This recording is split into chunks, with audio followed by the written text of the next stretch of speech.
Things just got worse and worse and worse as the night went on. Again, valiant effort down the stretch for the Bucks. Just too little, too late. Let's go down and let's see what Coach Fletch and the rest of the crew has to say. And as always, go Bulls. So let's head into the locker room right now and see what the guys have to say about that one. Wow.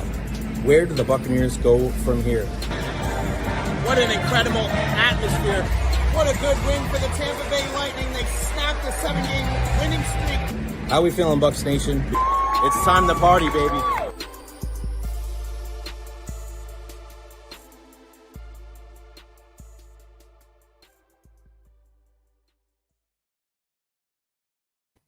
What is going on, everybody? Happy Tuesday and welcome to the Recher podcast. I am here with you on February 11th. We got Valentine's Day coming up. That's a reminder to everybody out there. Make sure you take care of your loved ones. Get the flowers ready. Don't wait until the last minute. Get the chocolates. God knows that's what I've been keeping an eye on this morning. Follow me on all social media platforms, Facebook, YouTube, Twitter, Twitch, TikTok. I am everywhere here in the Tampa Bay area. If there's a sporting event happening in Tampa, there's probably a good chance that I'm there. Like and subscribe on YouTube, guys. The subscriptions have helped out over 1,000. That was my goal in January. We were able to attain that because of you. Plenty to get into today, including the one Buccaneers Hall of Fame or Super Bowl champion that I think they should avoid at all costs. We'll talk about that a little bit later on today. We've got high school baseball underway here.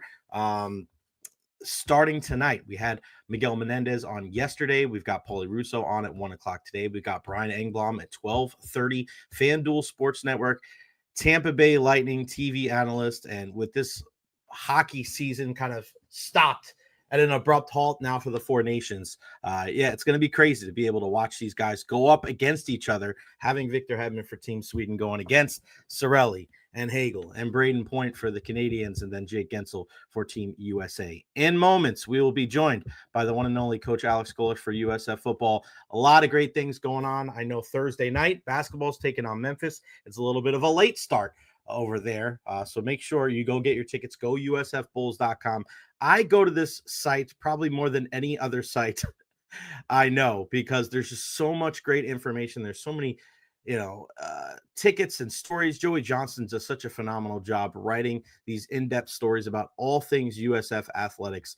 For all of your information, go usfbulls.com. We know baseball is starting this weekend. I won't be in town this weekend, so unfortunately I won't be there. But yes, USF takes on number 14 Memphis at 9 o'clock on Thursday night. It's Legacy Night honoring Arthur Jones, number 14 team in the country. So good stuff there. Cannot wait. And also, Rays spring training. Everybody's down there at Port Charlotte today. It's media day, so you're going to hear from Kevin Cash and Eric Neander and the whole crew right before one of the most unique seasons that we're going to see in Major League Baseball history. It is wild just to think about it objectively, that the Rays, longtime tenants of Tropicana Field on the St. Pete side of the bridge, they're going to be playing on the Hillsborough side at Steinbrenner Field. They're going to take down the Yankee stuff. They're going to put up the Rays stuff, but it starts today when the pitchers and catchers get down there. They start working out, and there's a lot of great things going on with the Tampa Bay Rays. Can't wait to see what that lineup is all about with Yandy Diaz and Brandon Lau at the top. We had Alex Faedo, Tampa's own, who just got traded to the Rays last week. Where is he going to fit into the mix? We know they have 6 great starters. It looks like he's going to be somewhat of a long relief kind of guy, but we know when it comes to pitchers, a lot of injuries. So you just never know. We're knocking on wood. We're not wishing that on anybody, but my goodness, you have to have as many pitchers as humanly possible. I love when people say, "Oh, just trade a pitcher. We have an abundance of them." You never know. It's easy to say that on the outside. You don't have enough. People always think you have enough of something until you run out. Yeah, you have too many running backs. You have too many pitchers. There is no such thing. Depth is key, and that is key to success of teams pretty much in every sport. All right, let's get this show started and kick it off the right way, the only way, and bring in the head football coach of our USF Bulls, the one and only Alex Golesh.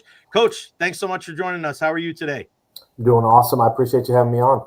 Yeah, buddy. It's great to see you. I miss seeing you on a weekly basis out there on the field. Outside of football season, it's kind of weird because you get into that mode and you know what every single day of the week is looking like. What's kind of your mode of operation during the off season here as we sit here on a Tuesday? Yeah, I think you probably use the term off season loosely, right? Right. It's you know what, we just started starting our true winter workouts, our pre-spring installs, pre-spring OTAs on the field here this week. So the guys have been here going on 4 weeks now, have been lifting, running, just started throwing a little bit last week, and this is the first week where the coaches are off the road, and we get to work with our guys now, which that's the best part about coaching college football is it's never the same for a long period of time. You're constantly going kind of from one period to the next, and you know we've been around our players, but we've been away from them now since really Christmas Eve, where we've actually been able to work with them day in, day out. So I think you saw a really, really cool energy and a really cool buzz around the facility yesterday where it's like, man, we get to work with our kids now. And so been awesome meetings on the field tomorrow. Just an exciting time. And then obviously recruiting, it's going faster than it's ever gone. And so we're kind of using the mornings with our players, the afternoons on working on us, self-scout, working on installation for spring, working on installation for the summer. And then in the middle of all that is recruiting. So you're hitting it every single day, both our players and ourselves schematically, and then the recruiting side, all kind of trying to balance it out. Coach, we've had such good conversations during the time that you've been here, whether it was back when I was with iHeart on the air or during some of the press conferences, and, you know, talking about process and result, right? And focusing on like, hey, we're not here for silver linings. We're not here for moral victories. We're trying to achieve great things here at South Florida. But one thing that I want to ask, because I think it's important to know, like, do you have benchmarks? Do you have check marks that you want to hit as a program, not necessarily based purely on win totals, but do you look at certain things? Do you denote like, hey, we want to get to here as a program in year 1, in year 2, in year 3 to denote progress? You know, I understand there's no silver linings because at the end of the day, you want to be the last one standing and be national champions. But I just wonder, like, how do you denote success even at a time like this as you try to progress not only year by year as a team, but also as an entire kind of group as a program? Yeah, Jay, I think that's probably the hardest thing to measure. I think the easiest thing is to say, man, the win total is this, so we got better. And publicly, that is so true. You know, and I think out there, certainly in your profession, that is the easiest way to evaluate. You know, I think when you're talking about a football program, because there's so much that goes into it, I think you're constantly trying to see, man, are we improving? And I think that's the hardest thing. If I've had to learn anything as a head football coach, where it's not just, man, offensively, we got better here, we got worse here, we certainly got to get better here. And it's relatively easy to say, man, like we're actually getting worse and we're not getting better. I think from a head coach perspective, you're looking at things like the sports medicine staff, our video department. You're looking at the academics. You're looking at our mental health team, our nutrition team, and a lot of aspects of the program where do they correlate to winning? Well, they absolutely do. But are they things you think about every single day where you're like, man, like if our kids are doing better in school, are they really playing football better? And that's where you kind of got to take at least a minute when it's all over and dissect every single part of the program. The easiest thing to point to with whether we're getting better or not, obviously, is the record, but 2, are we building in terms of the roster through recruiting the way you have to? And I think you probably don't get a final answer till the actual season, but you're trying to make sure, are we investing enough time? Is our process of recruiting correct? Because the one thing that is ever changing now is your roster talent acquisition, how you're acquiring it, the means in which you're doing it, and then the back end of it, are we developing? And I think that part goes back to all of those other departments that touch our kids daily. So is the recruiting right? Are we getting the right guys in here? Are we retaining them? And just as importantly as the recruiting, are we developing them? And that's why when we talk about investment in the program, it's not, you know, I think publicly the perception is, man, like, are we paying our kids enough? Are we building the stadium and the football facility And are we hiring the right coaches, and do we have the means to do it? Well, yes, all of that is critically important, but the development side, I think, is so critically important.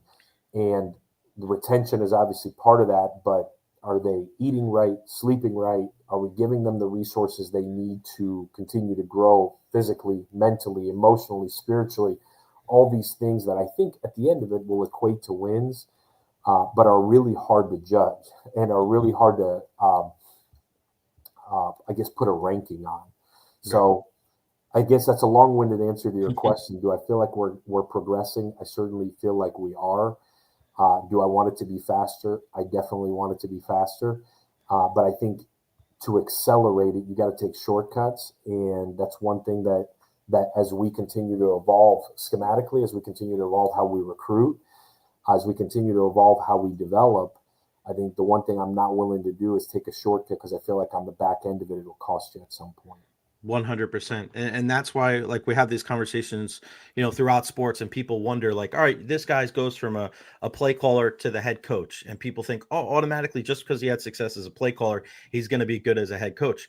But what people fail to mention is a lot of the things that you just articulated, and why everybody that asked me why I think you're doing a hell of a job and why I think you're going to continue to progress, because you have a good grasp on the role as a head coach. And a lot of the things you mentioned there, Coach, not really, I mean, football stuff. It's you're molding these young men. And one of the biggest impressions that has been made on me during your tenure here is what you told Sean Atkins. Like, hey, you got to sleep better. You got to get better. And he just kind of looked at me one time. And he was like, Jay, it's just, coach just told me, like, I got to just take care of myself. I got to go to sleep. Like, it's just, you take it for granted, right? How important it is.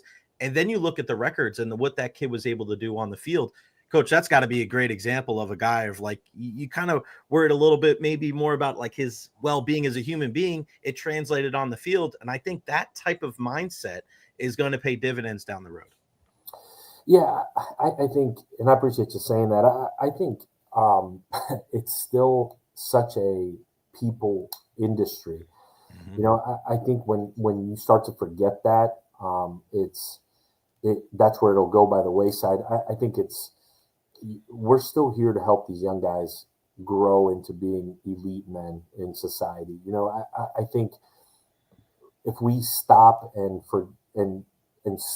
we stop this whole we're here to develop young men and worry about other things, I think that's maybe a shortcut. I think our end-all job, and I tell recruits, I tell their families, and I tell our players, and I truly believe we live this as a family. My job at the end of the day is to get these guys to leave here with a career, get these guys to leave here with a foundation of what elite husbands are, what elite fathers are, and go into society and add in those two things. Have a career, be an elite husband, elite father. And again, when I say career, I don't mean a job and I don't mean a degree.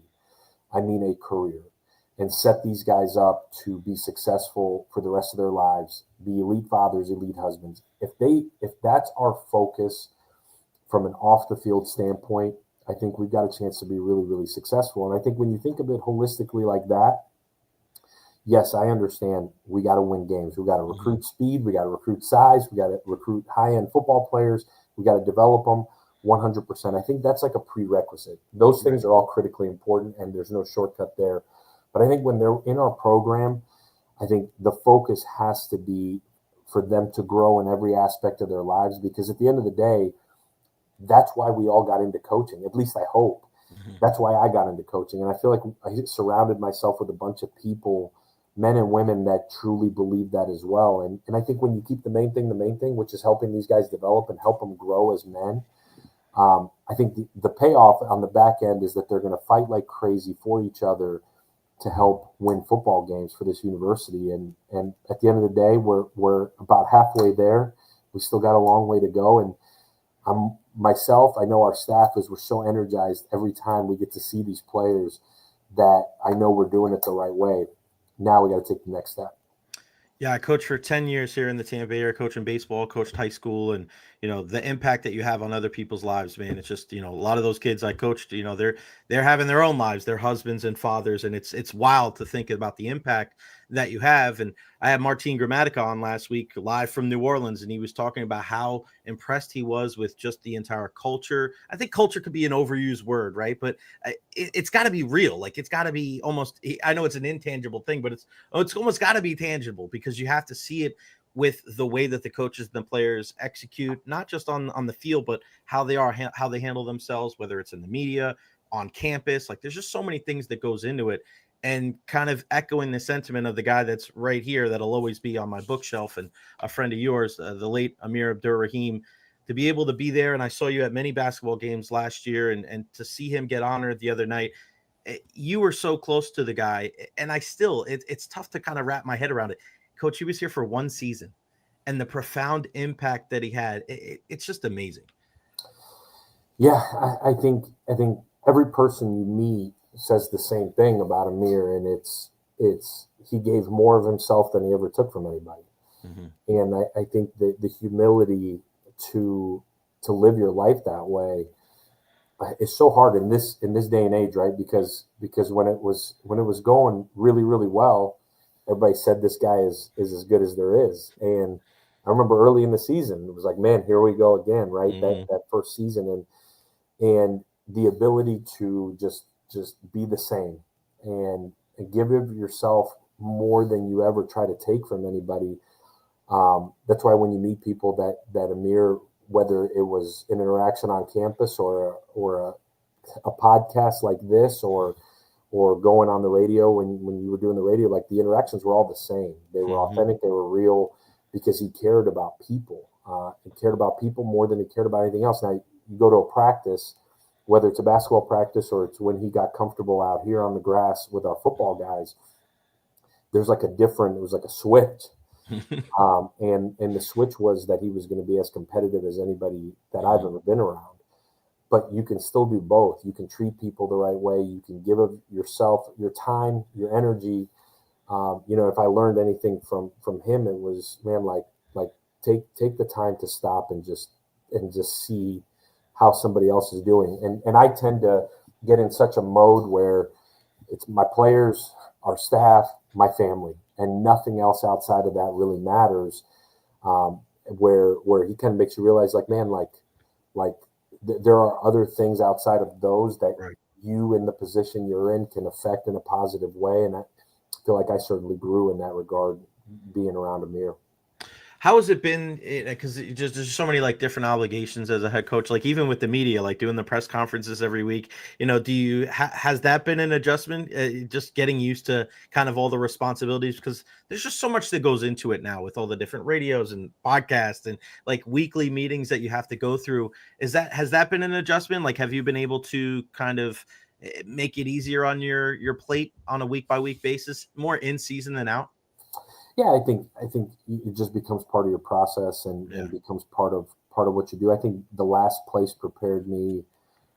You kind of point to things in your journey that prepare you for the role you're in.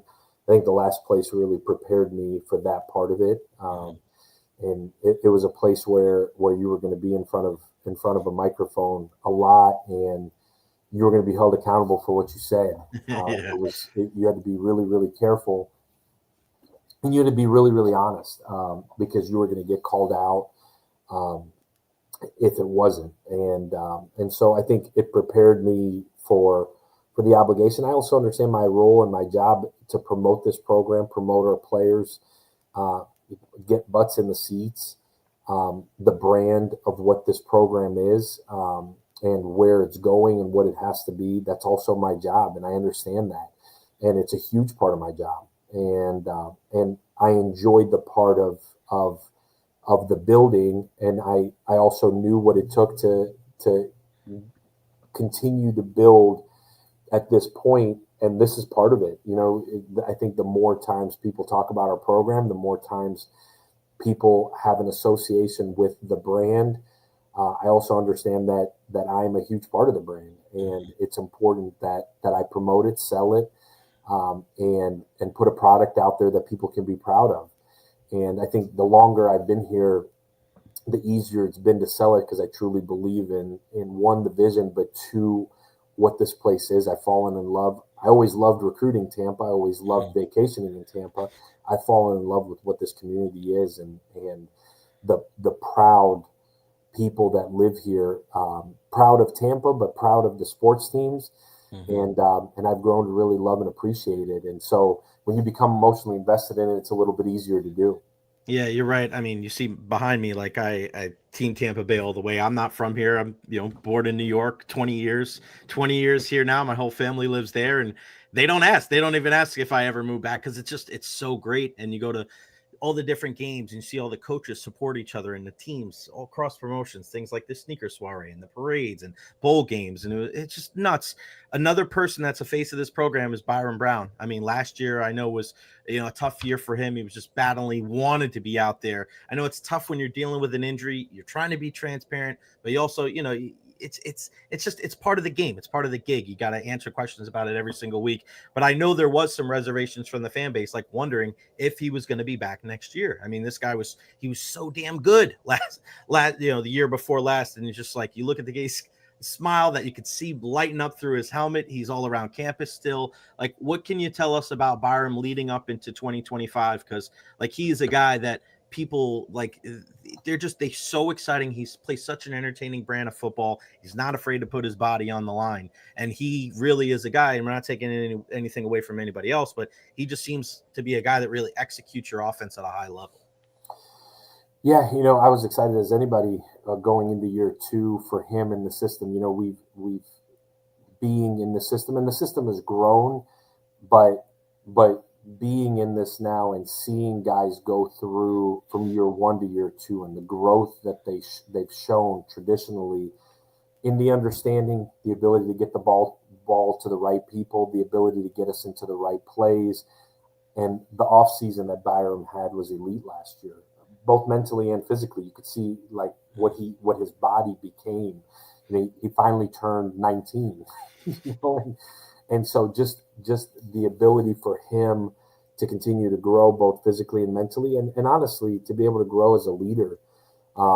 It's so different when year 1 you're in this role, and I think he fully expected to be in it, but he was so worried about making sure he was right that I think a lot around him things were happening really fast. Where year 2, I think we were all really excited, and the start of the season, he would tell you wasn't what he wanted. And so for it to end the way it ended without really knowing when he was going to be able to make it back, I think was really, really hard for him.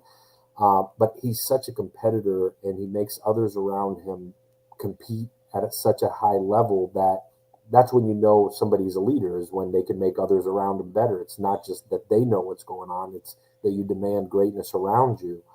And I was so excited to see it, and obviously got cut short. And I think for Byram, there's so much unfinished business, and I think Byram loves this community. Byram loves this university. He loves this football team, loves the offense, loves the system, loves what's going on here, and I think truly understands the value of being developed in a system. So you talk about people that are super excited that he's back. I'm right here. We're certainly continuing to build around him.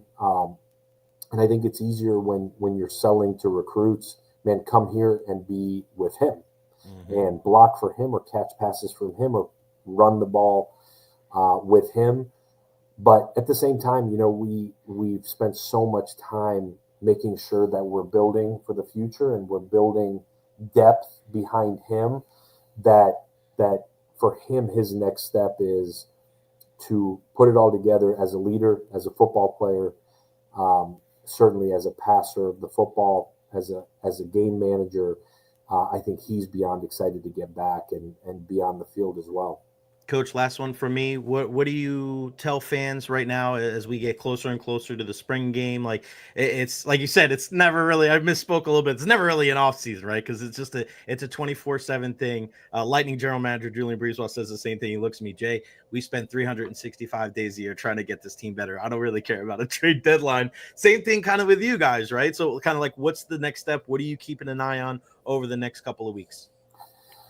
Yeah, really the ability for us here to go into spring ball really, really strong, really, really healthy. We've got some guys that are going to be out for the spring. We had a handful of postseason surgeries to some really, really critical guys that are going to miss the spring.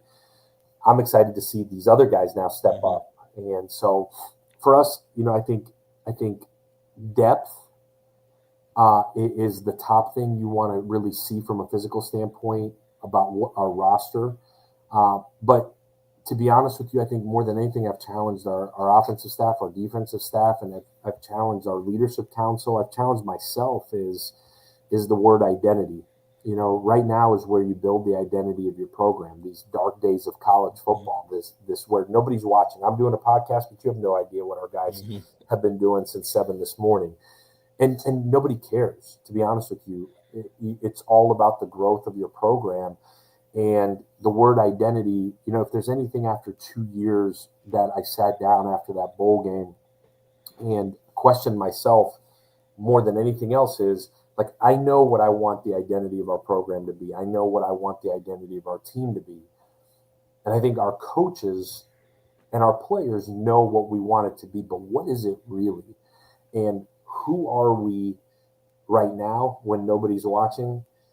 Because it'll totally translate to who we are when it comes to late August and early September when it's going to matter. And so this identity that we're building is so critical to me. And I think the biggest thing, Jay, if you want anybody to know anything, this is the hardest offseason these guys have been through since we've been here. It's going to continue to be, because I think we've got to get to be where we're as mentally tough as any team in the country, certainly as physically tough as any team in the country. But what we're trying to get rid of is these roller coasters, right? Because I think if you're really transparent about what we've been for the last 2 years, is we've been as high gets and we've been as low gets. And when we're really good, we're really good. But there's times when we're really bad. And unfortunately that happens in a game sometimes. And so the consistency of our mental toughness or physical toughness to allow us to execute at a really, really high level, that's what we're building right now. And we're doing it from 6 a.m. to as late as you can ever imagine. And we're doing it nonstop, day by day. And our kids are working extremely hard, but I think they're working extremely consistent as well. And again, none of that is going to matter until we strap it on in late August in terms of publicly. But within our walls, we're inching towards closing this gap of the inconsistencies that we've been. He's the head coach of our USF Bulls, the one and only Alex Golesh. Coach, I know you're a busy man. I thank you so much for your time, man. Can't wait to see you guys back out there again. And, I'm excited for the season, man. It can't get here soon enough. So thanks again for your time. Have a great rest of your week. Thank you, Jay. I appreciate you having me on. Go Bulls. You got it, buddy. Go Bulls is right. Coach Alex Golesh, that you want to talk about transparency. You want to talk about answers to questions and where this team is going. I love it. And I love the identity.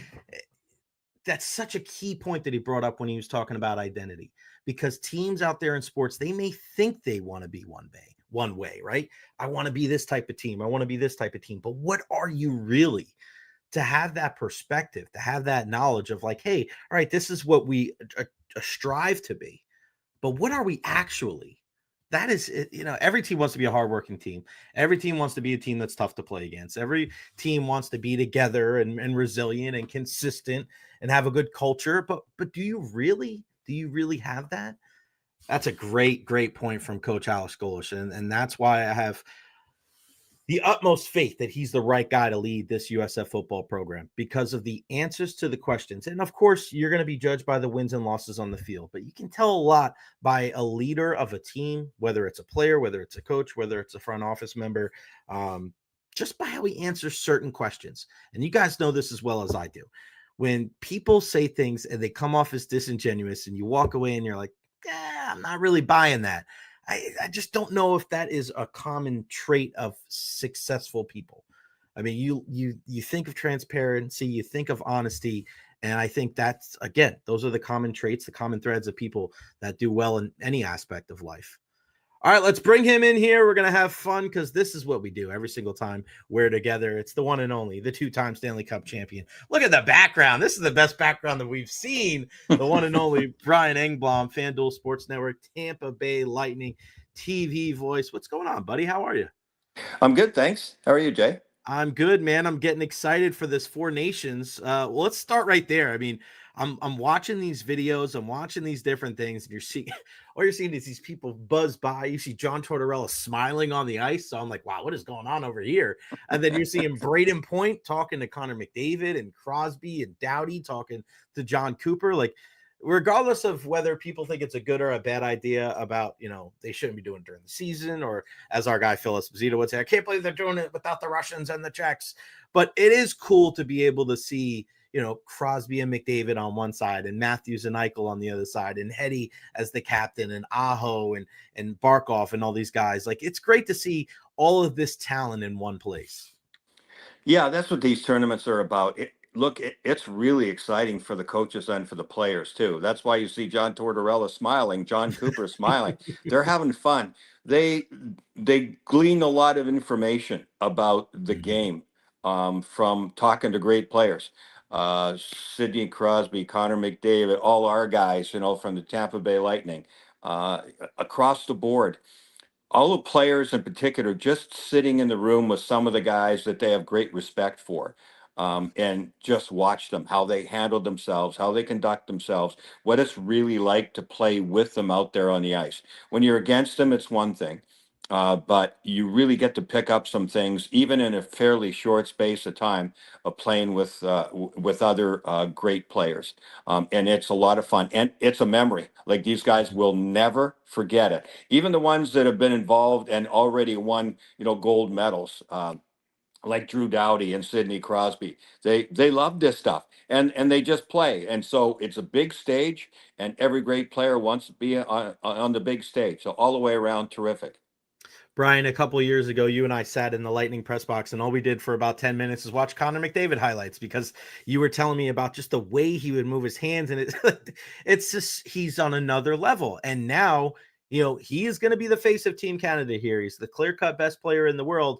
And I just wonder what kind of pressure, like, we didn't get a chance to really ask Cooper about this, but I mean, Canada didn't do great in the World Juniors, didn't even medal. This is the national sport.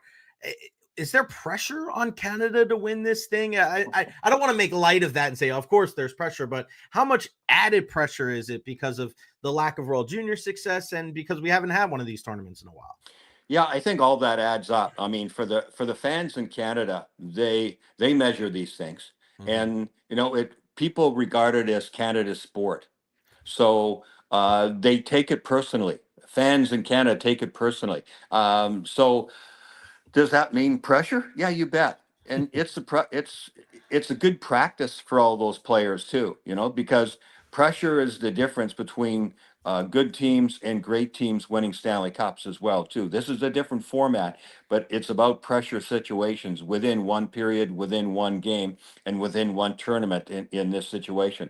So Canada has a tremendous amount of pressure for sure, especially these games in Montreal. Who do you think out of all the Lightning players is going to make the biggest impact? Is it going to be Hetty, because he's going to be relied on so much for Sweden? That's a difficult question, but I mean, Hetty makes a lot of sense because he's going to play a fair amount. I'm a huge Brandon Hagel fan. Right. So I think that this could be a big time coming out party for him. Not to minimize Braden Point or Anthony Cirelli or anybody else on the team, but Brandon Hagel's having a hell of a year. And he's got goal scoring confidence on top of it. I've said many times on the air, Jay, Brandon Hagel has two gears, first and fifth. That's it. That's it. It's zero to, and then pedal to the metal all the time. I don't know that I've seen a player as remarkable as him all the time, where there's so many times at the end of a first period or middle of the second, I think he's got nothing left. He can't go anymore. He can't go anymore. And they go, damn, look at that guy go on the next shift. It's amazing. But he's got great confidence. He's scoring goals, a 50-point guy, 20-goal guy. I mean, that's nothing to sneeze at. Right. So I think he could be a real difference maker and a star of a game, at least in one of these games in the tournament. And I think it's going to open some people's eyes. I'm really curious to see what the line combinations are going to be. Yeah, I mean, he's probably going to be a third, fourth line guy, but still, like, he's going to be out there. He's in that matchup line. They're going to play with Cirelli. I think I saw they were out there maybe with Sam Bennett. I mean, that's a heck of a shutdown line if it's going to be Bennett, Yeah, Cirelli, and I Hagel. didn't see the line combinations, to be honest with you, Jay. I Yeah. haven't looked yet, so I don't know. But don't be surprised if it changes pretty quick too, and Right. don't be surprised to see him playing with any of the big superstars because he can facilitate and do some great things. So he's my pick to be that dark horse of brilliance, whatever way you want to put that. It's funny that you say that because when I was looking at the lines, and yeah, that's the line they have Sam Bennett with Cirelli and Hagel on that quote unquote third line checking line. But I'm looking at how he would ping pong around, and I could see him playing like if things go haywire and it's like, hey, would you go with the line of Crosby, Cirelli, and Hagel, right? Because we've seen that in the past where Crosby's played with Bergeron, right? Do you put Hagel maybe on a line with McKinnon and McDavid? Like, all right, well, these guys are going to fly all over the place, and here you do a little bit of the gritty work. Brian, I remember when Brandon Hagel first got traded to the Lightning, and we were in our usual room that we interview the guys after morning skate when we wait for John Cooper. And I don't think I've ever seen a player, and I've been covering sports for over a decade now, I don't think I've ever seen a player look as frazzled from going from one team to the next. He had no idea he was going to be traded. He didn't even know how to properly answer the questions. And that's not a knock on him. He was blindsided about this whole thing. And everybody was asking about hockey questions. He's like, I don't even know where to get groceries. Like he was just like, and now he's on Team Canada. Like, I don't know if I've ever seen a guy, and I'm not talking about a rookie growth. I don't know if I've ever seen a professional guy, like guy that's already been in the league a couple of years, go from one team to the next and have that much of an improvement.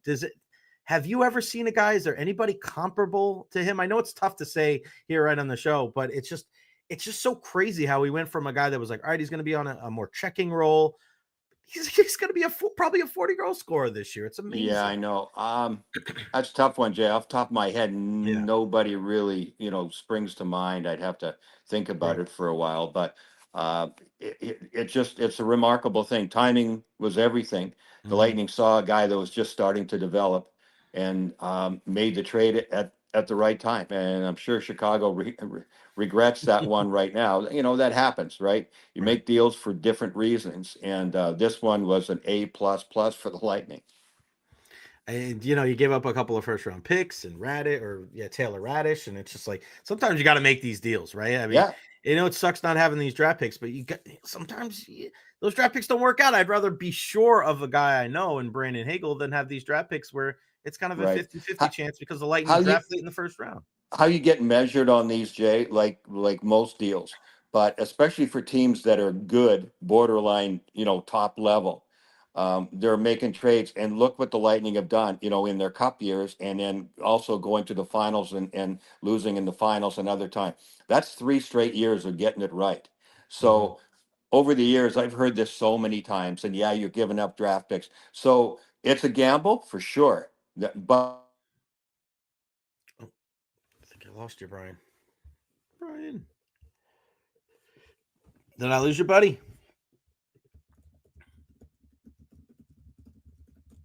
Hello. Let me see if somebody probably called him. See, it was the thing. It was the thing that happens sometimes. Hold on. I'm gonna try to get him out and back in.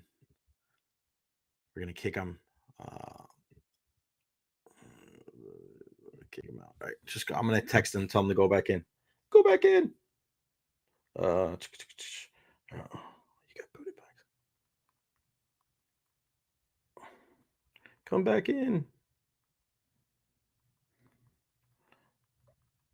Okay, again. We'll get Brian back on there. What a good chat, though, with the great Brian Engblom, 2-time Stanley Cup champion, FanDuel Sports Network. Brandon Hagel, how good has he been with this team? It's just amazing to see a guy that has joined up with the club and you just didn't know what you were expecting from him. There we go. You're back. Sorry about that, buddy. I don't know what happened. Yeah, sorry. No, that was on my end. The wife was calling me, and I just tried to click it off, and everything went off. It's all right. Gabby actually did the same thing from her hotel room last week, too, so it's not just you. But, yeah, we were just talking about Brandon Hagel, and it's amazing how good that guy's been. Yeah, and, the fact that – and we're also relating it to deals that Julian Breezeball and Oh, the yeah. management have had over the last couple of years, et cetera, and the cup wins. That when you win the cup, people after the fact say, okay, well, yeah, they won the cup, but now they don't have any first round picks. Come on. Come on. First round picks, even if there have been number one picks overall who've been duds. I'm Right. all for the draft. I mean, you have to replenish. I get that. But don't ever even bring that up when a team wins, especially 2 in a row, and goes to the finals the third year. Take that argument and shove it, because they've already proven to you they were right. So don't come back later on. Of course, you pay a price for it. And yes, they have to get some, you make some trades, you try to get some picks back, but you also have to have, it just shows you how good your scouting staff has to be and your management has to be. And over the years, man, there have been a lot of teams who've had lousy staffs and, had number one picks, first round picks year after year after year. And where are they?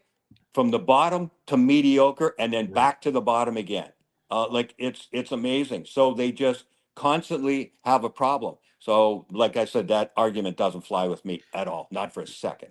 Yeah, it's funny because I have a buddy that does morning radio in Detroit, and he's always checking in because of the Iserman, right? The Iser plan. He's like, Jay, tell me what you see from an outside voice, his outside Yeah, eyes. How come they're not developing? And I go, there's one name that you guys don't have, even though you have Steve Yzerman. That's Al Murray. I mean, Al Murray put that Kings team together, getting all those guys, and they won those cups. And he came right. here and did the same thing. Like Al Murray, it's not just the GM; it's these scouting directors, these teams that go out there and they're able to go, that's the guy we need to draft. We're Right. going to find a Kucherov. We're going to find a Palat. We're going to, hey, all right, not everybody's just lining up to draft goalies in the first round, but they drafted Andrei Vasilevsky, right? So, like, that's the thing. It's the scouting that takes, and then, of course, you need a head coach that is, when you get up here, is going to put your guys in a position to succeed. And John Cooper's fascinating to me because one of my favorite books is 3 Nights in August by Tony La Russa, the Hall of Fame baseball manager. And he says that every coach is either like a master tactician, a riverboat gambler, or a master psychologist, right? And I think out of all the three, like, I don't look at John Cooper as maybe a tactician or a gambler. I think he's the psychologist, that lawyer background. Do you think, and he's the motivator, the ultimate motivator to get these guys to continue to go back and battle? Because he's not like one of these other guys that can bank on his experience from his playing days. Like if you're going against like Craig Berube, for example, right? Like Berube is going to be like, yeah, remember when I was in the Stanley Cup final? We lost, but I was battling my ass off out there, and he's going to be able to relate to players in that way. I think Coop does it in such a unique way where he personalizes it. He motivates these guys in different ways. He knows when to push. He knows when to pull. Do you think in such a short tournament like this that helps him or hurts him because of the way he coaches? No, I think it helps. John has quickly developed into the top name in the National Hockey League. Mm-hmm. End of story. I don't know if you saw that survey the other day. Mm-hmm. They took 100 or 200 players or whatever, and they said, who would you most like to play for? John Cooper came out. I think he got 39% of the vote, which was, substantially more than the guy in second place. So he has a charisma about him. He has the winning background. He's a very intelligent guy. I mean, you have to have a great memory. To me, one of the biggest attributes, the single biggest attribute of intelligence is memory. If you have a good memory, you become a smart person pretty quick because you can remember what you've read, you can remember where you've been, you can put things together based on what's in the back of your mind and what's happening now. That's really valuable in sports and especially as a coach. So Coop is an attorney. He passed all those exams. He's argued with judges, about putting an argument there, which cracks me up. And I'll just sideline just for a second because we No, it's fine. we know how he can be some days, right? When he gets asked a question, and you can Right. tell he's like, "Are you kidding me?" Right? Well, I always say, people, when you go talk to John, you have to remember he was an attorney. And if he didn't have a cogent argument or question to the judges, they just slap him down like, you're next, Right. go away, right? So now he's the judge, right? So when you ask him a question, you better have thought it out a little bit and figure out, what you want to say. And, he has the right as a coach, like any coach does, to slap it down if he wants. Okay, so having said that, early on in his career, he had to learn the hard way a little bit. He got out coached a few times by guys who've been around the block, but he remembers, and he's darn good. Like, he knows what he wants to do. And I think he trusts his players for sure. I think he listens to his players. And yes, he's a very good psychologist. So all of those things, you have to have them all. Whatever your biggest strength is, I would agree with you. I think probably the psychology part of it is probably in front of the strategy, but not by much anymore. And so I think that's one of the reasons why he's a great coach. Our guy Dan Geary, who's the security guy over by the Lightning locker room. Good question. You think some of the guys really want to make a good impression on Coop during this tournament so they have a good shot at getting picked for the Olympics in Italy, since he'll be the coach for that team also? Yeah, absolutely. There's no doubt about that. The Olympics are big. Like, this tournament is great. It's prestige. It's whatever. The Olympics are a whole nother level, right? An Olympic gold medal, an Olympic medal of any kind. The guys who have already won it and been in it I mean, guys in my generation would have killed for it. There were no Olympics. We weren't allowed because that was the old rule of, well, we were pros and pros aren't allowed. This is an amateur sport, blah, blah, blah. Finally, there were conversations that were had, then arguments that were made that finally passed that, hey, how they run things in Russia and other places, these guys are basically pros and no different than us. That was the argument that kept us out. And finally, to the benefit of those, those players now that play professionally, they have a chance to play in the Olympics. So that is a huge thing. I mean, I would have killed even for a chance, to think, man, you just want to do everything you can to try to, make a team. Having played in the Canada Cup and then the World Championships, I loved it. The international stuff was great.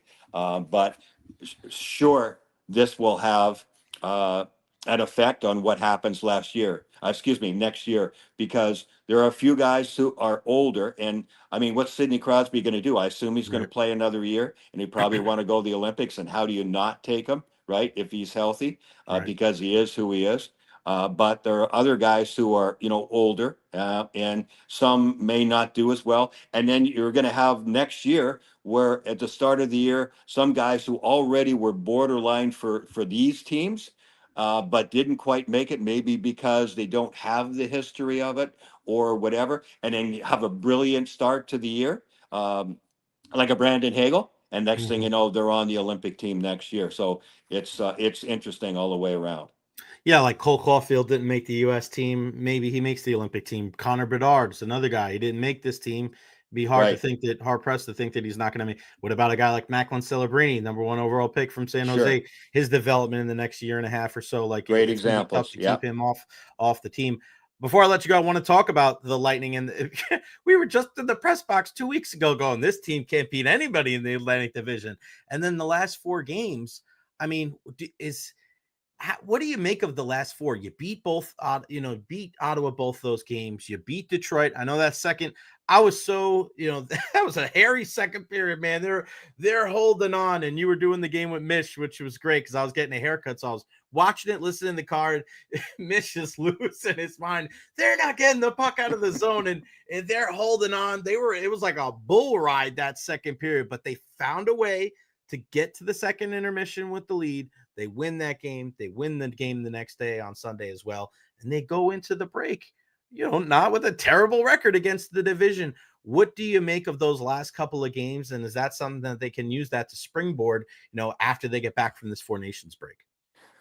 Yeah, the fact that, a week and a half ago or whatever, 2 weeks ago, they were 3-9 in against the Atlantic. There's no excuse for that. Lack of focus, really. It's the only thing I can think of, because you have to have those games. So you preface that and then say they won 4 straight in this last stretch right before the break. And the 2 biggest ones were against Ottawa back to back. The team that was in front of them now was just behind them, and they're going to fight to the end about who's going to be in the playoffs. So that's really good stuff. Was it pretty? No, nobody's, there's going to be no oil painting about either any one of these 4 games, but the overall picture is pretty nice. You can put that on the wall because it's 4-0, right? And That's the opposite of what was happening from Coop. We must have heard him for what, Jay, 8, 9 games where you go, I actually kind of like our game. Yeah. I like our game, but we're not scoring at the right time. That happens to a lot of teams. It's been so remarkable because the Lightning are a high scoring team, the highest most of the year, and they couldn't score. It happens. Is it hard to explain? Yeah, that's why he's standing there, shrugging his shoulders, and so are all the players. But then they start to score a few goals at the right time. They find a way. Vasilevsky, makes gigantic saves. That was the first time he played back to back since late December of 2022. So, goalies just don't play back to back anymore. But for obvious reasons, with a 2-week break, I'm sure they went, Vasi, do you have, any aches and pains that we have to know about? If you got a bad back or a sore groin or whatever, we won't do this. But otherwise, yeah, we want you to play. And Vasi play anytime. Right. So it made a lot of sense. And he was brilliant. It's always about, the bottom line is how many, but when you make the saves. And he was absolutely brilliant at that because there were times where Detroit, who's a good up and coming team too. I don't see them as good as Ottawa yet, but that doesn't mean they can't take a step forward. Look, coming out of this break, 2 weeks off. This is a whole nother reset. So teams that were playing horse bleep before are glad, and all the players that are injured, it's great. A reset. Look at Kucherov didn't play, right? This is a godsend for the Lightning because you want that guy as much as anybody. He and Vasi probably right there at the top as far as important people. So that is all good. And for teams that were playing really well, which is the Lightning, you kind of go, okay, guys, hope you did your work. Hope you didn't take all 2 weeks off. And then even if you are in decent shape, it's like the start of the year. Okay, some teams start really well and others don't. Well, there's no racetrack left here. I mean, you've got to go right into top gear right away because it's going to be a fight in the Atlantic Division. And the good thing is, I know their top players like Vasilevsky looks after himself so well, and so does Nikita Kucherov. So those are the guys, and the other top players are playing. So they'll just maintain the momentum, and it's going to be really interesting. And just as I'm mentioning Vasilevsky, one more point, Jay, about the Four Nations tournament. It's all about goaltending. Believe me. I mean, you can have these teams are all good, and they're going to make plays. You're going to see some dazzling stuff. It's all about goaltending. See, Coop hasn't mentioned who's going to start yet because that's the big thing. And everybody looking at Canada is going, is their goaltending as good as the rest? Well, you only need one guy, and he needs to be hot. I played in the Canada Cup in 81. We got all the way to the finals against the Russians, who were great. We were the 2 best teams. We had a horrible start to the game. Mike Liu, and I'm not blaming it all on Mike, but he was not very good. We lost 8-1 in the final game because you know what? The last 4 goals or so were pretty much academic. Guys just went, okay, we're done. We're not coming back from 3 or 4 goals down against a Russian team. And this was at the beginning of the year. It was in September, right, when the Canada Cups became the World Cup. So it's same thing. But goaltending. Mike had a poor start to the game, and we just went, okay, and then we couldn't get it going. We had some chances, didn't score. It was academic after that. Goaltending, and goaltending. Those are the keys, and then the rest will take care of itself. So who's going to win the Four Nations? I don't know. That's got to be if it's goaltending, you got to go me. I got to go U.S. You got to, right? I mean, I think they have the 2. I think they have the 2 best goalies. The guy.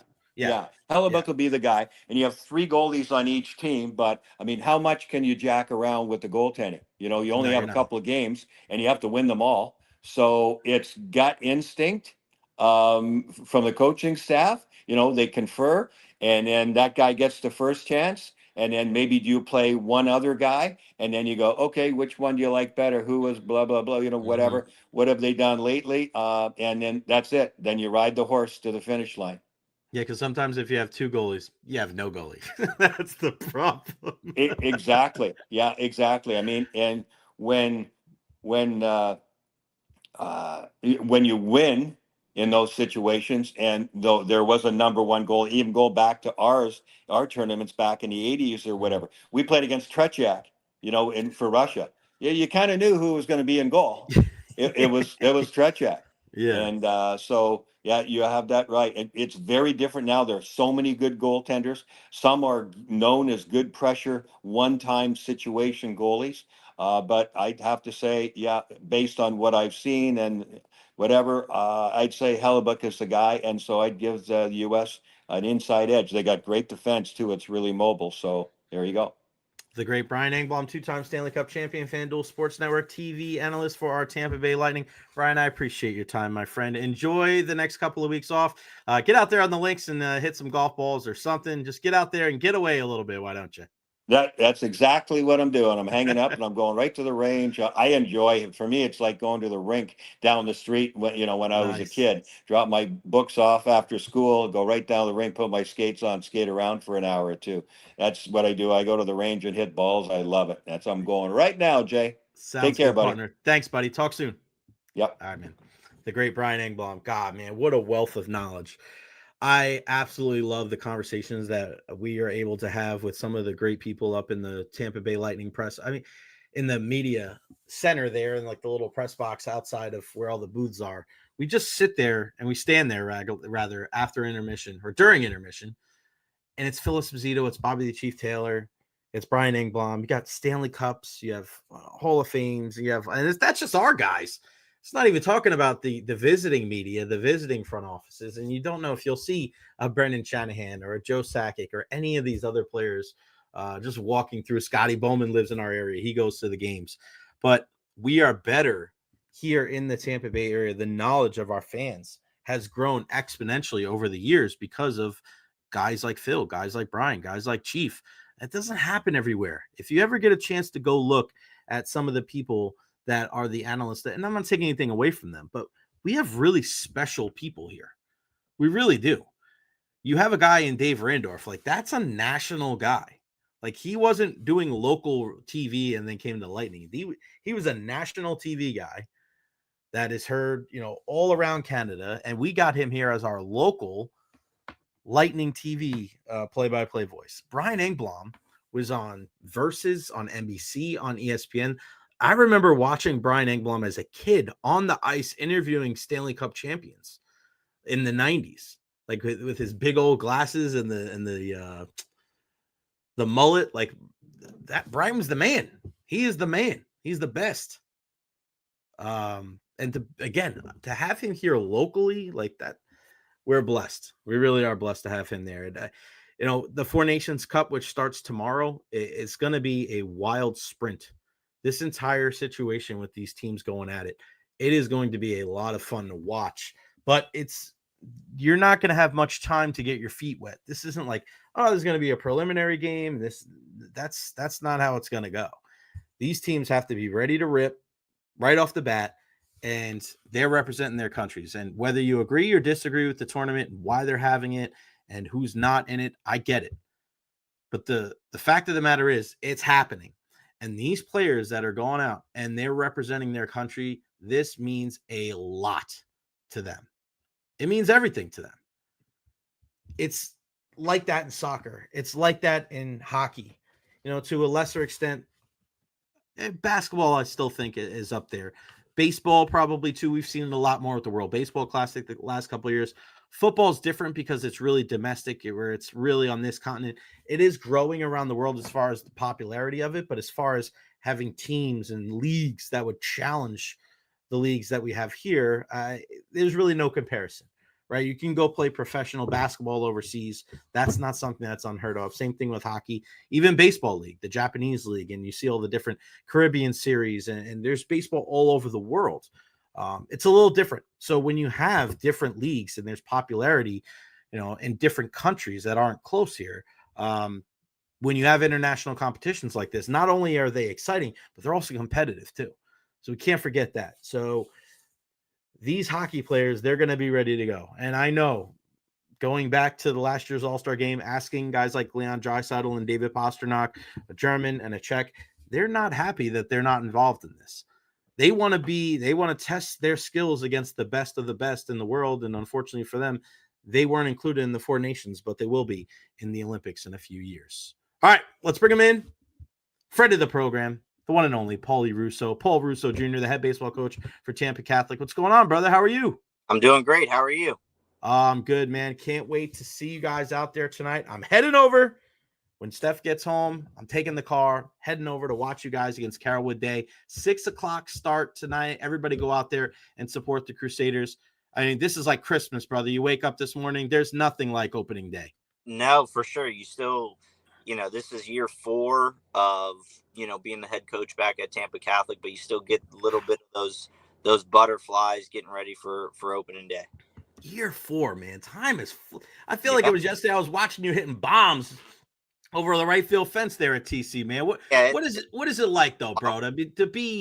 It's one thing to be a coach, but your first head coaching gig was at your alma mater. And the fact that the Tampa Catholic, just everybody, the hierarchy there had the faith and the trust in you to give you that job. And you have established a credibility and a foundation with this team where you've put the respect back into Tampa Catholic. What does that mean to you? I got to, when I got done playing, I got to go back and assist Ty that first year that I got into coaching. And that was special in itself, right? Being able to coach with your head coach that coached you. Right. And then when Ty resigned and we went through this process, again, a lot of, it was a nerve-wracking process going through it. Am I going to get the job? You get back into that TC community and you have that family aspect hit you again and you don't want to leave. So obviously I was super excited. My family, Lizzie, getting the job there 4 years ago now, which, like you said, it seems just that long already. But I'm extremely proud of what we've been able to do the last 3.5 years. Just the support with the coaching staff and the school and the families that have come in there, and the tremendous amount of strides that we've been able to make, not only from a baseball standpoint, but from a facility standpoint. To some people that haven't been there in 5 years, let's say, it's a totally different look. It's a totally different look than what it looked like 4 years ago. And I'm sure it'll be different than the last time I was there. You and I were talking at the Denard Span Foundation Gala about how the hurricanes affected the entire complex over there. What happened to those that don't know, and what have you guys been able to do to fix it so it's ready for opening night tonight? Yeah, so the first hurricane with the flooding is what really got us, and that knocked us out completely. We had about 4.5 feet of water that came into our back of our dugout area, which housed all of our equipment, all of our baseballs, pitching machines, really everything that you would do on a daily basis. Running a baseball program, everything was in that building. The second hurricane is where it really kind of hit us in the gut. The winds with Milton, all the fences came down, batting cages down, really everything. So it was kind of a double whammy. The press box, had water and wind damage as well. So we were able to get together, and basically the things that we've been able to do the last 3.5 years, we had to knock it all out and rebuild it in 3.5 months. So, with the help of some very, very generous donors, that when people come see the new facility, it's all over the place. The Anthony R. Abraham Foundation was a huge donor that helped us get everything back to where not where it's beautiful, but what the kids need to continue to develop and do the things we've been able to do the last 3.5 years. Yeah, I mean, it's if you're up and playing in 3.5 months, man, I think that is a kudos and a feather in the hat to everybody over there. You did, or you have set the record. I was busting Miguel's balls about this yesterday. You've set the record though with most assistant coaches. I think you have about 74 on the staff. Yeah, we got 9. We got 9. Got 9. You have 9, but I want to talk about the one that means the most, and that's one of my best friends and your father, Paul Russo, a legend in the Tampa Bay area. He's influenced not just you and your sister, and get the boss in there, Tal, and your mom, and it's just such a great family atmosphere. You guys always make me feel like part of the family. I mean, I've spent Thanksgiving at your house. I mean, it's just it's not something that I ever take lightly, and I thank you all for that. Especially times where my parents and my family aren't in town. I always feel very welcome by the Russos.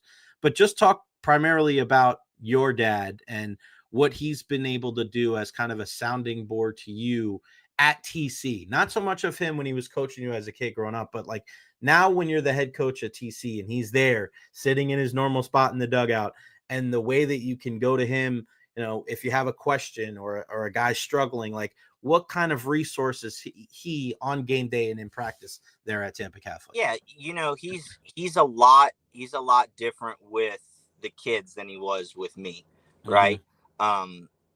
He seems to be that soft voice that the kids want to talk to about hitting or anything that's going on. But from a personal standpoint, I lived with my dad till Lizzie and I got married. So it's a comfort thing for me. I know he sits, but like you said, he sits behind me every game, right? I know with whether it's baseball or whatever's going on in my life, that's one man that's one person that's always going to have my back no matter what. So coaching with my dad is super special for me. Obviously being able to see him every day and still enjoy doing something that we both love together. I would say he's probably done a really good job of letting me be my own man and make decisions that I want to make. But he'll also pull me to the side and say, hey, you sure you want to do that? You sure you want to do this? So he lets me be me and be my own man and be my own coach. But at the same time, I know if something goes on that he doesn't agree with, he'll tell me behind closed doors so that that's I good. Can improve for future situations like that. Right. Now, like as a whole too, you mentioned your beautiful wife, Lizzie, and your little one and her parents and your parents and your sisters and just everybody that goes into the Russo family, and then the extension, right? And your cousins and yep. Tripp and Cole and that, I mean, just everybody. Coach now. Yeah. So. I mean, Tripp is, number 9. I mean, it's amazing. I can't wait to see him. But I feel like, and tell me if I'm wrong, I feel like what you guys embody as far as a baseball family is something that you've tried to duplicate and replicate with TC as the program as a whole, where you want these guys, whether it's in the off season playing with you guys at Hit Factory and just being around each other. How important is that, right to say? And is that kind of the key to really the success of your program, of like this family atmosphere, and it's all hands on deck and kind of emblematic of the help that you've gotten and trying to get this feel back after the storms? Yeah. I mean, it's playing when kids play together all year round. I think it's extremely important. You mentioned Hit Factory. A lot of my kids in the program are Hit Factory kids, but most of my starters aren't, so it's not, people have that stigma of, oh, if you don't play for Hit Factory, you're not going to play at Tampa Catholic. And that's just could be farther from the truth. Like you said, I'm trying to create an atmosphere with the kids that are there with me on a daily basis, that it doesn't matter where they play. They need to be a family while they're there. I care about Tampa Catholic baseball. That is what I enjoy. That is where, that's what makes me feel whole from the baseball standpoint, right? Not being able to play anymore. But, my last group of seniors that were seniors last year, that was really my first group that I coached at Tampa Catholic and when I started coaching in general, right? And I think those guys really built the foundation for what is going to come this year and in the future. The guys that are there now, the juniors and seniors that are there now, got to see how those guys like to do things and how I like them to do things. And they've replicated that. And every year that I've seen the team get closer and closer and closer together. And, the things I look for before the year to know if it's going to be successful is, do all these guys go to the gym together? Do they all go eat after the games together? What are their conversations in practice, etc. And I see that even more this year than any of the other years. I think these guys really love each other. And, that's the goal for me at the end of the day. And I like to be a fun coach, right? I don't like to be a stickler, but what I see in this group is when they can tell when I'm serious and when I'm, having fun with them. And they're able to kind of flip that switch when it's time to get serious. It's time to get serious. And I think they only see those things from that family aspect, like you're talking about. If you're just a random person and you don't show them that you love them and you care for them and you're worried about what's going on outside of baseball, I don't think you get the most out of that guy unless they trust you enough to know that you're there for their well-being, right? Yep. That's how I grew up. That's how I was coached, and that's the only way I know how to do it, right? And I've seen success with it. It's funny you say that because I quoted in a previous interview Tony La Russa's book 3 Nights in August.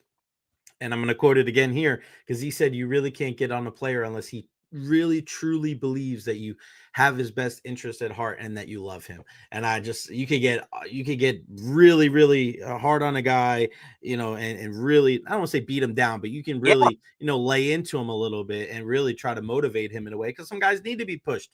Some guys you need to lay back and pat him on the back. And some guys you really need to get up in there and be like, hey man, come on. Like you're better than this, and really give him an earful.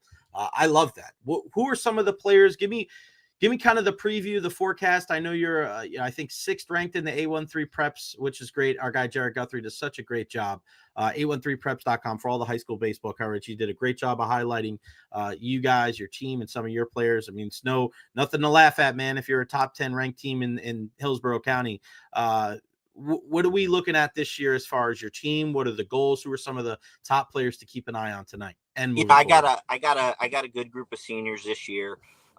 Again, a big piece that comes back this year that got hurt last year was Cal Johnson.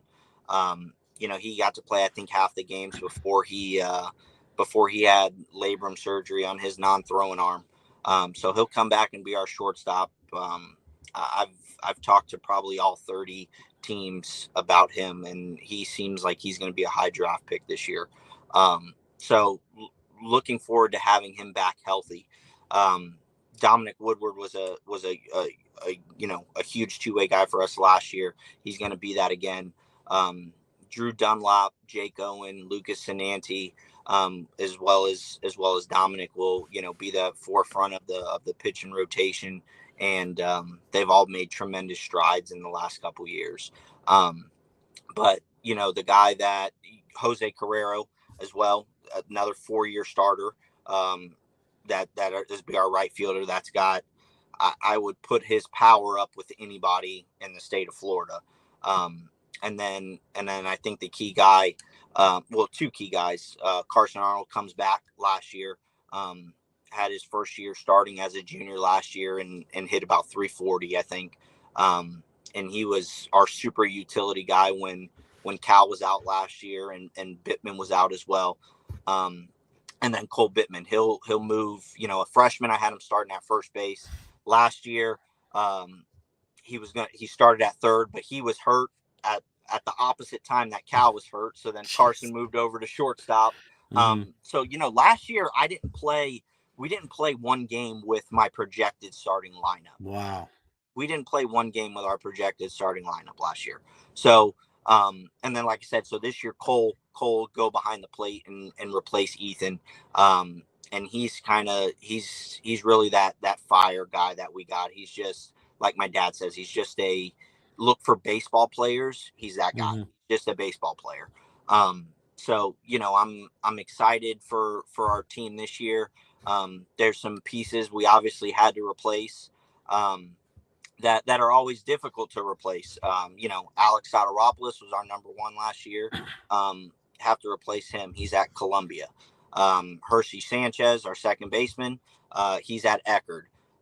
We didn't get Roman last year because of his surgery. Yeah. Ethan Frame behind the plate, he's playing at Pensacola Catholic. So there's some pieces that we had to replace. But I think these guys that are stepping up into that role, being able to learn from those guys that came ahead of them, I think has been a big help. And that's just, like I said, referring back to watching that group the last 3 years, kind of showing them how to do things and how I like to get things done. I got to ask you before I let you go about the rivalry with Jesuit. I asked Coach Menendez this yesterday, and you guys have coached against each other for a while. I know his kids were in the program years ago, and there's just a lot of, this is a deep-rooted, rivalry going back, many, many years, long before any of us were playing, right? And it's just, I love it. The atmosphere. I don't know if I've missed. I go to at least one of the games every year, and I want to say it's probably been like 15 years running where it's either at your place or their place. I got to see Tampa Catholic Jesuit. I changed my whole schedule to make sure I'm there. What does that rivalry mean to you guys? And just describe to somebody that's never heard anything about it why it's so much different than every other game on your schedule. Well, where I'll start is, the two guys that I communicate with the most are probably my two biggest rivals, being Jesuit with Miguel and Richie at Berkeley. When I got into coaching, both of those guys were, one, congratulated me immediately, and two, they're two guys that I know I can go to with questions, etc., regardless of rivalries. Right. And I can get the answer that I need, or they'll give me how to navigate a situation, whether it's with a parent, a kid, an umpire, etc. So, it's funny that your two biggest rivals are also the two guys that you go to when you need something, right? But that rivalry it's hard to put it in words, right? Now I've been on both ends of it, one as a player and another as a coach. It is, like you said, it doesn't matter what teams you are, where you're playing at. Everybody in Tampa knows a Tampa Catholic Jesuit game, when it's going on, where it's going to be, whether it's football, basketball, baseball. So it's an intense game. You see a lot of kids and coaches that you normally wouldn't see react a certain way or do certain things. All of that competitiveness comes out in those games. So, I haven't been. Oh, somebody called. We got to figure out a way. Somebody called Paulie. This happens all the time when somebody calls. Let's see if we can get Paulie back. Same thing just happened with Brian. What happens in the middle of the interviews here? All right, I'm gonna remove and kick him out. Do the same thing we just did with Brian. I'm gonna text Paulie again. Just click on the link, brother. Click on the link.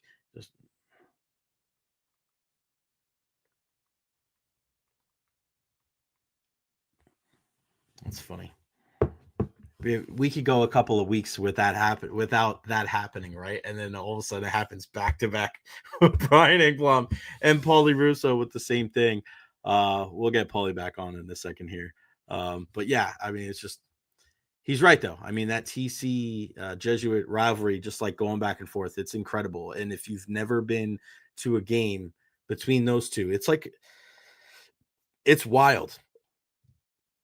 It's wild to be able to see kind of what's going on in a game like that, because you start seeing people that you haven't seen in forever. People that have been to TC and gone to Jesuit like over the years, and you won't see them for years, but they'll go to the Tampa Catholic Jesuit game because it's a who's who. So whether you're going to go to Jesuit or whether you're going to go to Tampa Catholic to go check that game out, I would suggest that you do that because it is well worth it to be able to watch them out there, and there's scouts out there, there's former MLB players out there, and there's a different buzz in the air. You cannot really, and Paulie said it himself, you can't really put it into words because it's unlike any other game. And I've been with both those teams in the playoffs, going to watch them play. And it's intense. Don't get me wrong, but there's just something different about that Friday night, whether you're at TC or whether you're at Jesuit and you're watching these two teams go at it. There really is nothing like it. Let's get Paulie back in here. There we go. Here we go. We're back. So yeah, we're just talking. Yeah, it's all good.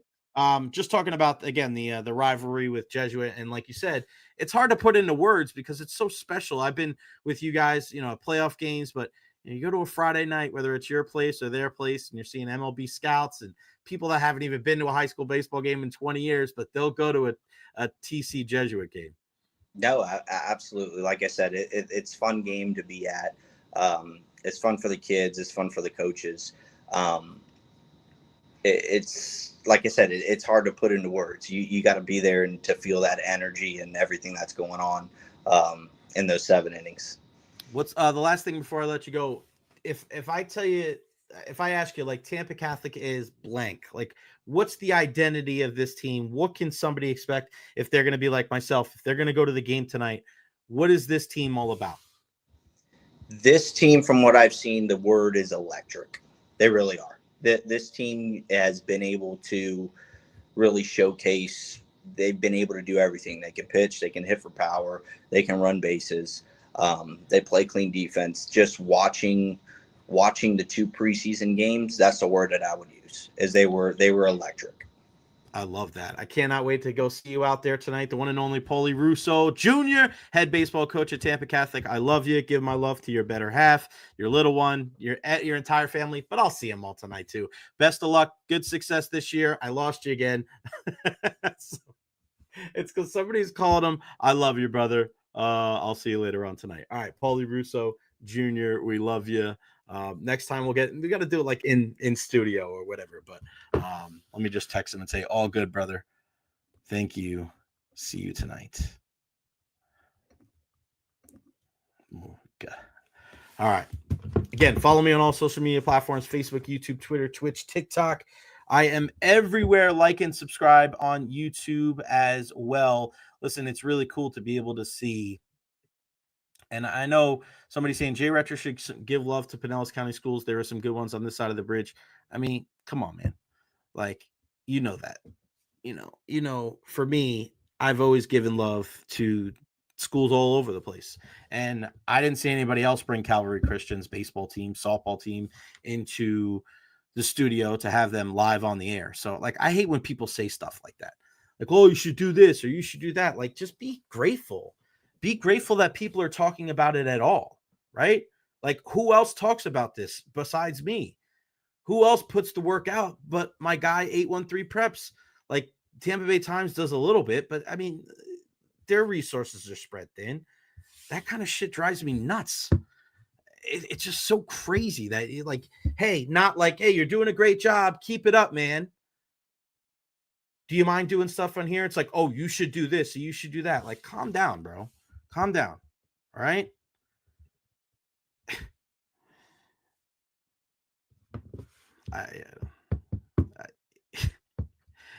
Out of all the people to bitch and moan about, like, you should cover more. Look at what's behind me. Okay. Give me one freaking person in the last 20 or 30 years in the Tampa Bay area that's been covering more than me. And, I hate saying stuff like that. It drives me nuts. And I don't want to be that, but just like, have a freaking clue. Okay. We've had somebody on from TC. We've had somebody on from Jesuit, USF, UT, the Rowdies, the Bucks, the Lightning, the Rays, the Tampa Bay Sun.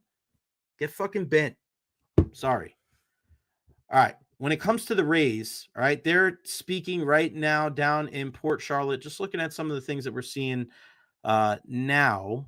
Mark Topkin from the Tampa Bay Times. It's really cool to see Eric Neander and Kevin Cash down there. Players out there. Nobody's really tweeting out anything right now, but it's just, we're getting closer and closer to baseball season, which is great. I think that there's something normal when it comes to baseball season. Baseball really is the heartbeat of Tampa, and I think it's really the heartbeat of America when you think about it. It's every day. You can win 10-0 or you can lose 10-0. And you just go out there the very next day. keep on keeping on, man. It's a beautiful thing. So yeah, we hear more about what's going on with the Tampa Bay Rays. We'll pass that information on to you. To be honest with you, I kind of mixed up the days. I forgot that they were going down today. I could have probably made it work to go down there, but I don't know. I had Alex Golesh scheduled for 12:05 like 2 weeks ago, so I didn't want to mess that up.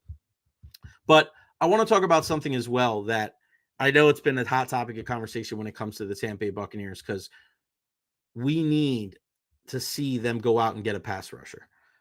And I originally said Max Crosby. I thought that was a good idea. I think they should go trade for a guy like Myles Garrett or Trey Hendrickson, somebody. And I know a big name after Sunday night Super Bowl is now Josh Sweat because of what he was able to do in the big game.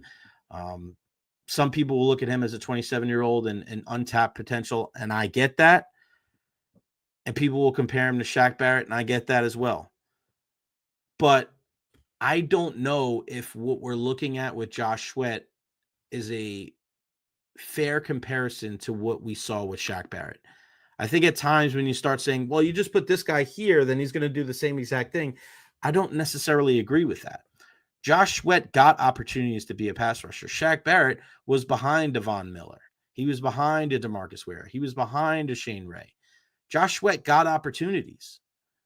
And I understand that. You want to be able to go out, you want to be able to sign this free agent and bring him in, and he's worth less or cost less than a guy like Myles Garrett would be or anybody else in the trade, because you'd have to use draft capital probably and other trade assets and then pay the guy. I understand that. But the reason why I don't think you should go get Josh Sweat is when you look at it, he's only had 10 sacks one season. I don't know if bringing him in here, is he automatically going to be worth every penny? I know for a fact, and I think a lot of people out there do too, that if you bring in Myles Garrett or Max Crosby, the ceiling for them, the floor for them is going to be way higher than somebody like Josh Sweat. I want a known commodity. This team right now, it's not about like, all right, well, if we bring him here, hopefully he's going to get better. Hopefully he's going to produce 19 sack season or something like that. I don't think this team is in a position where they should bring in a player and hope that he gets there. The lack of development when it comes to the pass rusher scares me when it comes to a guy like Josh Sweat. You weren't able to develop JTS. Yaya Diaby was good with pressures, but he didn't get to the quarterback. Chris Braswell was kind of non-existent in year one. So why do you think that bringing in a guy here, it's almost like the Brandon Hagel argument, right? You bring in Brandon Hagel because you have a track record of developing these players, and you're hoping that with your coaching staff, you're going to be able to accentuate his strengths and get the most out of him. The Lightning can make a move and trade 2 first-round picks for a guy like Brandon Hagel because they know that they can develop him. When you have a guy like Josh Sweat and you bring him here, do you really have the proper pieces in place on your coaching staff to get the most out of them? If you can't automatically say yes, it's not worth it. If you can't tell me that the only reason why Josh Sweat is good is because the guys around him and the rotation and the cycle of players they use on the defensive line, if you can't tell me that he's going to be good without that, he's not worth it. I can't tell you that. You can't tell me that. That is not worth the risk. Not at all. I would rather pay a larger price and a higher price for a sure thing rather than a lower price for a guy that if he comes here, you don't know what you're going to get. If you go out and you trade for or you pay the money for a Josh Sweat, you're paying for him to be at the top of your pass rush. You're paying for him to be better than Yaya Diaby. You're going to have to pay him elite money. If he is not going to be an elite pass rusher, then don't pay the money for him. It's not about paying less. It's not about what you're paying for. It's about what you're getting. If you are trying to get a pass rusher that is going to change the way this Buccaneers pass rush is going to be in 2025, you have to get a sure thing. If not, Draft 3 guys and go for 1 or 2 year deals on a really, really small annual average salary. There's no way, if you're the Buccaneers, you can literally go out and spend top-end money on a guy that's never been a top-end pass rusher in this league. That would be a very, very poor move by Jason Light. Go out there and make the move for a guy like Max Crosby and Myles Garrett or Trey Hendrickson, guys that have proven time and time again, regardless of who they're playing with, they've been successful in this league. I don't care if the price is higher. If you're going to go out and you're going to spend money in free agency on a guy like Josh Sweat, when he hasn't proven on a consistent basis that he's an elite pass rusher, I don't think the Buccaneers should do it. Because if you pay him and Yaya ends up being better and he's an 8-sack guy like he was this year, is that worth the money? Not at all. Not at all, in my opinion. I couldn't stay farther away from a guy like Josh Sweat. To me, you see this every single year. A guy has a great playoff outing. He makes a great effort in the Super Bowl. I remember Jabril Wilson, the safety for the Giants that one year, signed a huge, huge deal with the Oakland Raiders. Never turned out to be much of anything after that. You have to be cognizant that if you're going to spend your draft capital, if you're going to spend this free agent money on a player, he's got to be worth it. And I know our guy Pat Donovan said something this morning, which I agree with him. If he was that good of a pass rusher where he was an elite guy, there's no way the Philadelphia Eagles will let him walk through that door. Not a chance.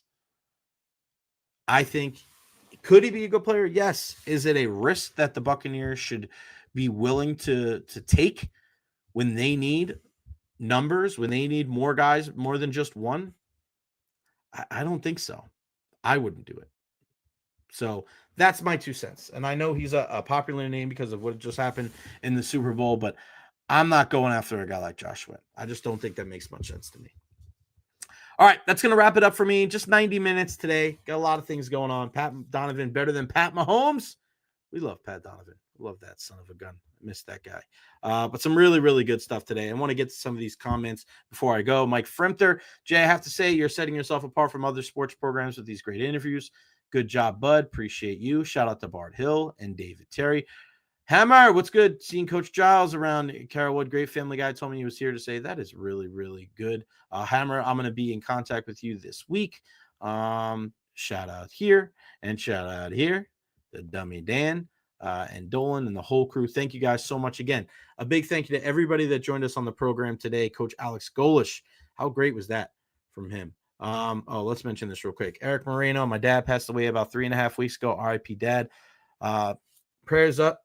Can we get a bunch of prayer hands in the comments, please, for Eric Moreno and his pops who passed away 3.5 weeks ago. Thoughts and prayers, Eric, to you and your entire family. I'm so sorry for your loss. A big thank you to everybody that contributed to the program today, including Coach Alex Golesh. Who else? Oh, yeah. Don't forget Brian Engblom. How great was he? I love it. I just love Brian Engblom. And then Paulie Russo, Tampa Catholic. I'll be there tonight at the game. 813preps.com. Go check out my guy, Jared Guthrie. Does such a fantastic job with all the stuff in the Tampa Bay area, covering high school baseball. Love that guy. He is amazing.